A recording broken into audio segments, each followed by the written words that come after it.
What's up, cool people? This is Helium Lemon, and you're watching Fluidity.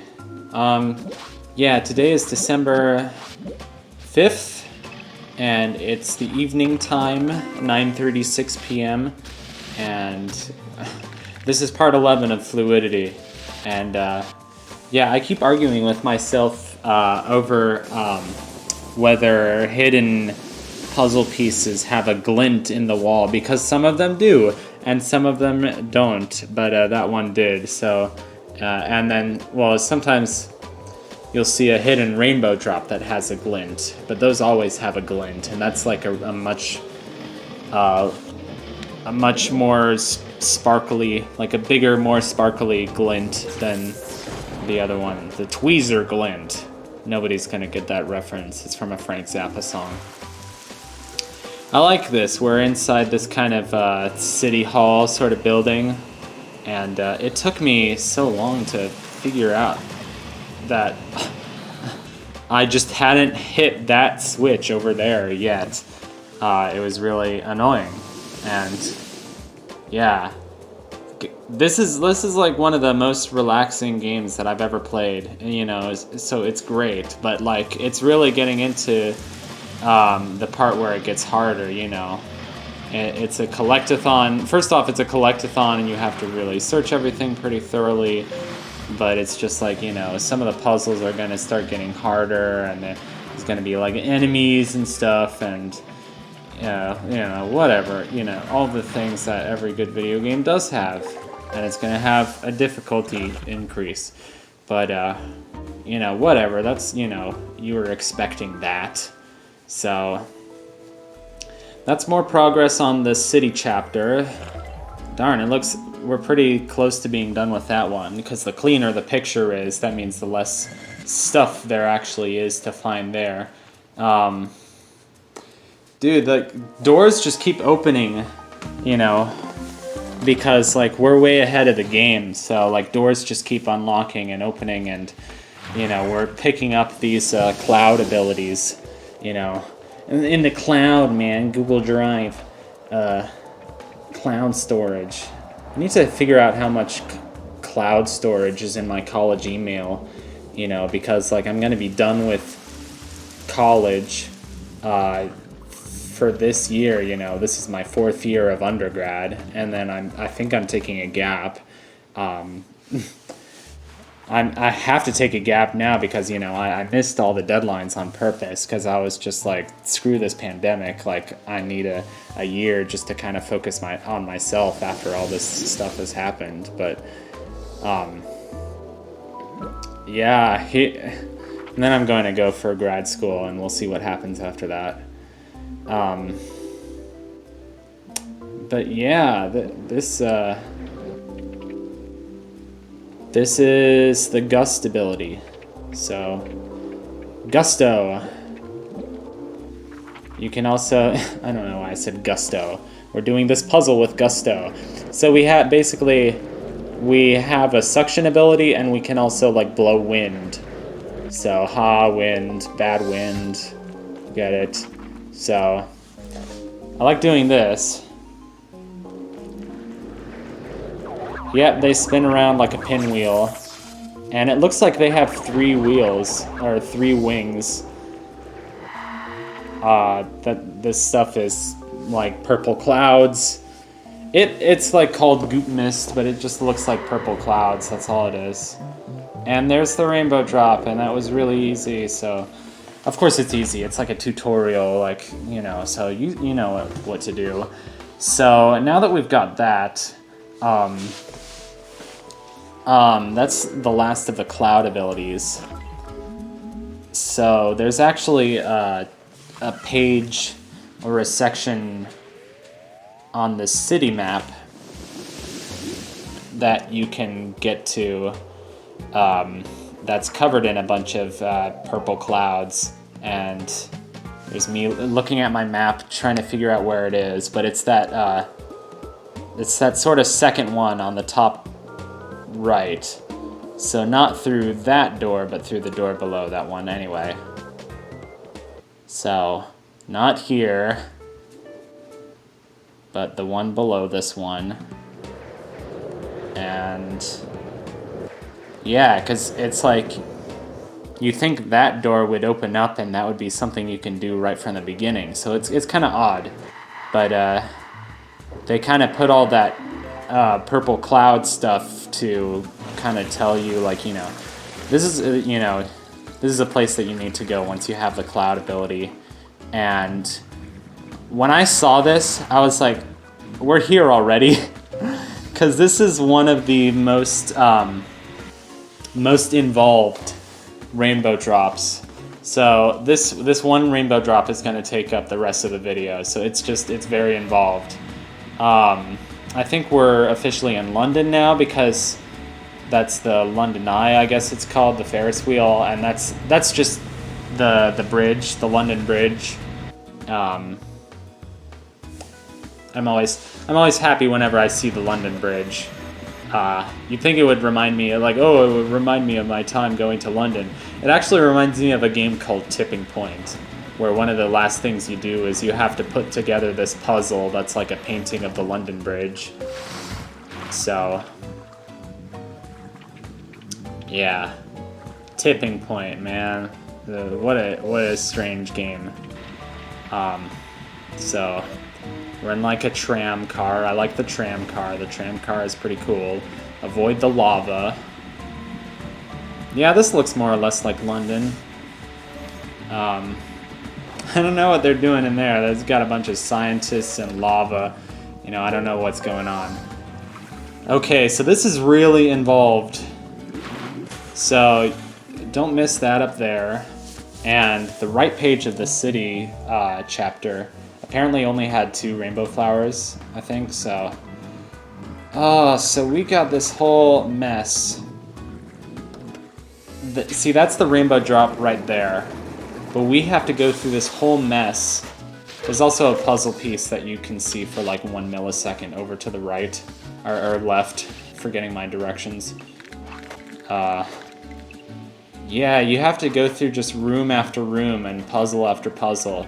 So this is kind of one of the hardest, if it's maybe not one of the hardest rainbow drops in the game, it's at least one of the most difficult puzzles, or one that just takes the most work, going from room to room and figuring out puzzle after puzzle.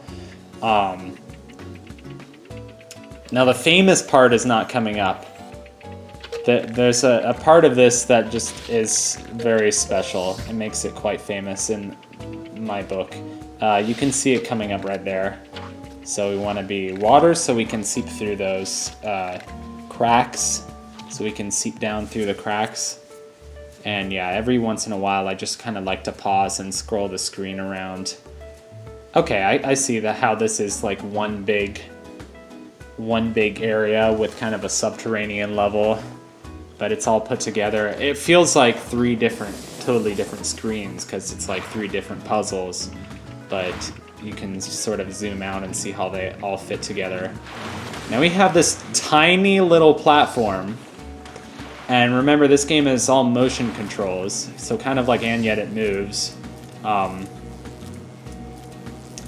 And you just have to make sure that little guy stays balanced on that tiny little platform.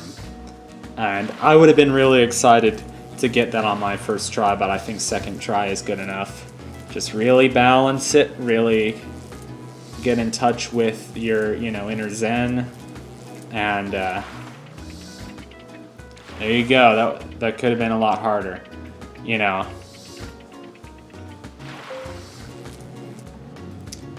So now you get sucked up, and the little gear guy, the little gear buddy, gets sucked up, and oh, piston just pushed him over there.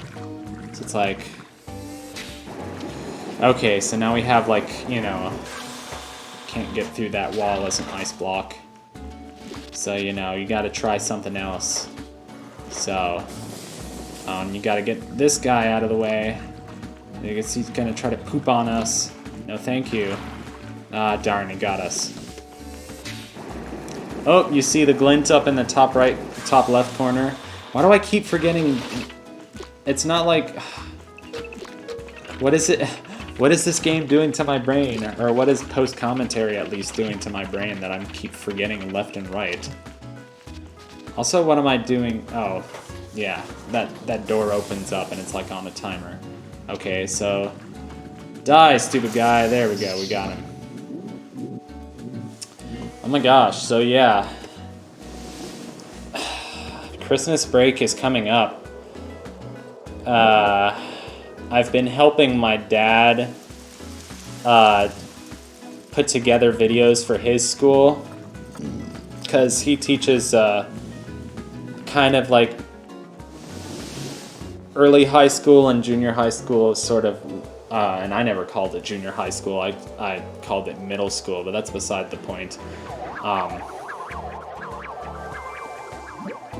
He has all these like percussion classes and guitar classes, and I have to take like 5 videos and make sure they all line up so that they're all in rhythm with each other, and then the school wants to put my name in the credits. They want to say, "Oh, thank you so much to Mr. So-and-so's son for helping us with the video," and I'd really rather have the anonymity, but that's fine, I guess. We get to freeze our little gear friend, Gears for breakfast. Let's see how many people in the comments get the joke about Gears for breakfast. Oh wait, people don't comment on these videos, unless they're like dumb little kids who are watching my I Spy Spooky Mansion videos. No, I'm always making fun of the people who watch my I Spy Spooky Mansion videos, because they're my most popular videos, and those videos have, some of those videos have like 1,000, 2,000 views, and I'm just like, come on. Anyway, I've been playing through that game again just for fun, and I actually just, I just finished it, like earlier today. I did the part with the poltergeist and everything. So that was fun. Yeah, that game is easy. It's like, it's you can tell it's totally made for kids, but it does have some pretty tricky stuff in it. Like, I'll be stuck on like the last clue that I have to find, and I'll just be stuck on that same thing for like 10 minutes because there's some like little thing that I'm not seeing. Anyway, it just takes patience and like really searching every corner carefully, because sometimes it'll be like way over in one corner and I just didn't go high enough or go low enough to see it, and I'm like, oh, that was obvious, and I just kind of need to turn my brain off. Because my brain is going like, I already checked that, I already checked that, I already checked that, but you kind of need to let your brain quiet down a little bit. Anyway, yeah, so I mentioned like all the different games that I'm playing. I installed Nantucket again so I could play it. I'd only played a few hours of it before like my computer was wiped clean, and thankfully, some of my games haven't kept a cloud save for whatever reason, but Nantucket did. So all the games on my Steam are supposed to keep a cloud save. So I'm only at like 3 hours into Nantucket, but it's like a fun strategy game. Like, you do a lot of side quests, you kill a few whales here and there, and killing whales in real life is kind of a crime against nature. So, it's kind of sad that people still killed whales, even after sort of the Moby Dick time period that book is set in. Because I was just watching something about Greenpeace, because I'm learning about environmentalism in this class, and, people were still hunting whales because they were using the sperm oil from the sperm whales as like a lubricant for Russian missiles. Like, I'm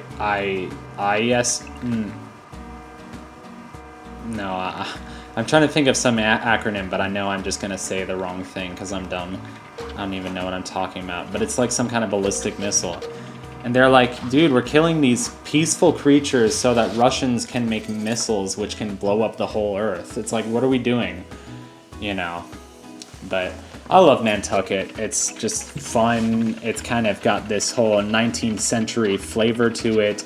It's got a really cool art style because it looks like 19th century illustrations, like engravings, like lithographs maybe, I don't know. Maybe it doesn't look like lithographs, but it kind of does.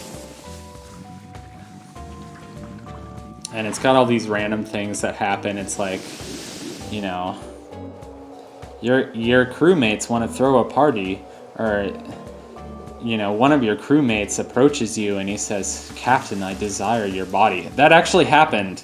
That was like a thing that happened while I was playing today. It's like, you know,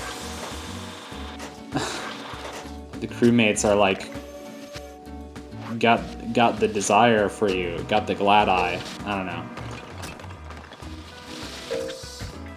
For the record, I had never heard the term glad eye before, but we're watching this soap opera that takes place in early 20th century, or no, actually I think like 1950s Australia, and it's a really good soap opera. It's kind of like Downton Abbey.